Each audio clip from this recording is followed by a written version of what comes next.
It shoots 4K video with no crop, but it doesn't have dual pixel autofocus. It has a microphone input, but nowhere to put a microphone. It's fair to say that after a very long wait, the Canon G7X is something of a mixed bag. And I've come down to Lake Sepping in Albany, Western Australia, to do a walk and talk and explain why I'm not going to be getting this camera. So the headline feature of this camera is definitely the fact that it can shoot 4K. Now it's been missing from the previous generations of the G7X, and it's great to see that Canon have put that in now. And the bonus is that there's no additional crop. But what Canon gives, they take. I mean, come on, no dual pixel autofocus. Are you kidding me? It's 2019, and for the price that Canon's asking for this camera, to not put dual pixel autofocus rather, I just think is just a really stupid move. A lot of people complaining as well that it doesn't shoot 24 frames a second. I do think that this complaint is a little bit off the mark, because it shoots 30 frames a second in 4K if you have it on the NTSC setting, or if you're in a PAL country like me, you might choose PAL and that gives you 25 frames a second. That's what I use. It's 1 frame a second difference. Now, is that the difference between cinematic and not? No, of course not. And I really think that people make too much about this 24 frames a second. Totally overrated. And yeah, not a big deal, but what is a big deal is the overheating in 4K.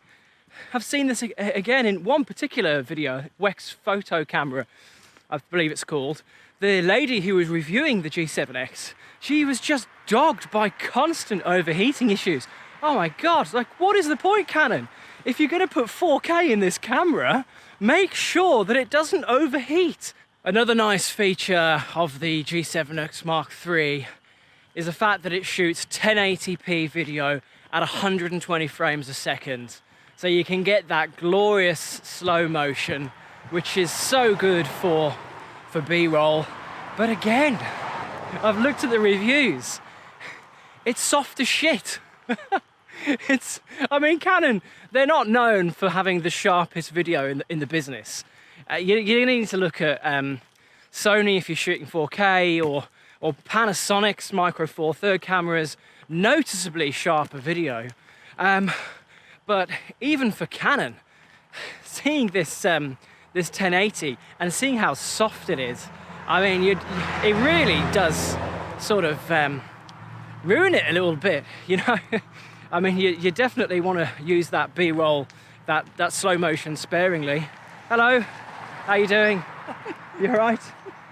Are you all right? Yeah, am I all right? I don't know. The big one, microphone input. Oh my God. This is something that the vlogging community has been asking for what seems like an eternity. Somebody give us a compact camera with a microphone input. And they've done it. Thank you, Canon. Finally. I mean, who would have thought you'd be the first to do it? But lo and behold, the Canon G7X does have a microphone input. The G5X Mark II does not. But the G7X Mark III, which is the one that's really aimed at vloggers, it does. But again, nowhere to put it. There's no hot shoe or cold shoe. There is no way to attach a shotgun microphone, which is a type of microphone that vloggers are going to want to use, onto this camera. It just cannot be done.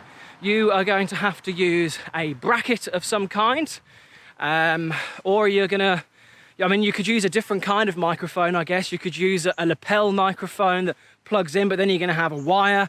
I mean, I guess you could rig up like a Rode Wireless Go, something like that. But, you know, it's far from ideal. Yeah, so microphone input, pleased to see it, but bittersweet because nowhere to put one. And I've now come to a fork, a fork in the road. I'm gonna go this way. Hopefully I won't get lost. But I will talk about a really surprising and I think quite welcome feature with the G7X Mark III. and that is inbuilt live streaming to YouTube. This is a first, I think, in a camera like this, and it really shows how much Canon is thinking about vloggers with this camera. To be able to live stream straight onto YouTube is a really pleasing innovation, I think. I've yet to see any examples of how well that works, so we'll see if it's buggy. The camera does already have a clean HDMI out, and so does the G5X Mark II, so you can record to an external recorder if that's your thing. And apparently with the live streaming to YouTube, you can schedule the publishing of the video as well, which is extra handy too. So we've got the new Digigate processor on board, and this is someone's driveway. I've actually walked down someone's driveway by mistake. Battery life has taken a big hit though. You're looking at 230, 235 with these new cameras. So that's not great, but they have given us USB charging and also continuous power over USB as well. So I'm lost, frankly. I'm really relieved to see that they've kept in the neutral density filters built in as well, because that's a really underrated and very, very useful feature, which I use all the time in my G7X. So it's great to see that they haven't taken that out. I am disappointed though that they haven't updated the lens in the G7X Mark III. We've still got the same 24 to 100mm equivalent f1.8 2.8 aperture. It just would have been nice to have a new improved lens. It started raining now. Like, it's proper raining. I knew this would happen. I'm actually gonna have to take shelter in this, whatever this thing is here. I think it's for bird watchers. And see if this this rain actually just stops after a bit. Ooh. Strange graffiti. Yeah, this is a bird watching place, isn't it? Ah, cool. Well, nice meeting you anyway. Yeah. Enjoy your bird watching. Oh, well, I'm going on the way home now. Okay, take care. Right.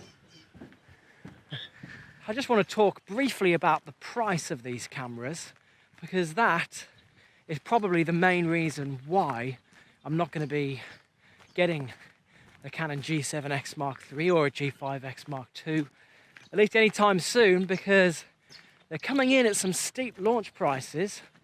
We were looking at $750 US for the G7X Mark III, and that's actually also £700 in the UK, or $1,100 in Australia, which is really quite steep, I think. Vlogging is a fairly high-risk activity. I mean, you're putting your camera through quite a lot. I'm outdoors all the time. I drop the things, I scuff them up, and I don't want to be babying my camera when I'm out vlogging. I want to think about where I am and what I'm talking about. And I mean, for me, you know, I've got young children. They're always grabbing things, and it's just too much of a risk to put down $1,100 Australian for the Canon G7X Mark III, only to have it trashed early on. So the camera I'm using now is the GoPro Hero 7 Black, and I bought this camera on sale for 400 Australian dollars. And this is a great camera. It doesn't have a zoom, so it lacks that versatility, although you can crop in, but I choose not to. I love the wide angle. I get to really show off my environment, which is great for these quick and dirty walk and talks. And the stabilization is amazing. Now, stabilization is nowhere near as good on the Canon G7X Mark III. I've seen some examples, and it doesn't really look much or any better than the Mark II. That was already quite good, but not improved. and nowhere near as good as the stabilization on the GoPro. And who knows what GoPro are going to do with the Hero 8. Looking forward to that one. So my point is, for a rough and tumble vlogging camera that doesn't cost a fortune, I would prefer something like this GoPro rather than one of these new Canons, which cost a small fortune. That's just my personal take on it. Your view might and probably will differ. Maybe you've got more disposable income than me. I know I used to before I had kids, and I wouldn't think anything of laying down that kind of money for a camera. But these days it's just not an option for me. So yeah, that's really why I won't be getting one of these cameras anytime soon, at least not until they're heavily discounted, and maybe not at all. Thank you very much if you've made it this far to the video. Much appreciated. And let me know as well in the comments, are you going to get one of these Canon G7X Mark IIIs? And tell me why or why not as well. I'm interested to find out what people think. But for now, thanks again for watching, and I'll be back with more videos soon. I think I'm going to do a review of my Olympus Trip 35 film camera next, or maybe it'll be something else, I don't know, a vlog perhaps, we'll have to see. But I will see you soon. Take care and bye.